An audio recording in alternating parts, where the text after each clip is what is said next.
Assalamualaikum warahmatullahi wabarakatuh. Saya Imam Anwar. Usaha saya di bidang laundry, namanya Berkah Laundry Sanggrahan. Saya menerima bantuan modal usaha dari KWU Parahita sebesar Rp500.000. Uang tersebut saya gunakan untuk membeli bahan laundry seperti sabun, deterjen, pengharum, parfum laundry, pemutih, kresek jumbo, plastik roll, isolasi, nota, dan lain-lain. Setelah berjalannya waktu selama kurang lebih 1 bulan, didapatkan omset sebesar Rp2.777.000.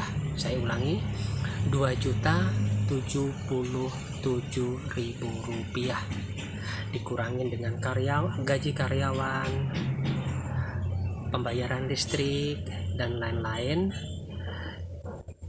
didapatkan keuntungan sebesar Rp457.000.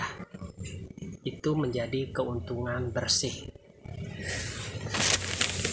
Kesan saya setelah mengikuti acara ini yaitu saya sangat senang bisa bergabung dan bisa berbagi pengalaman dengan pelaku usaha UMKM.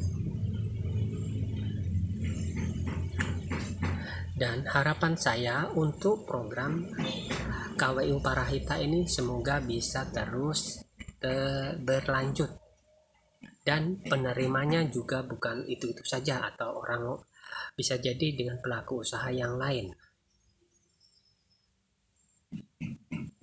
Sekian dari saya. Wassalamualaikum warahmatullahi wabarakatuh.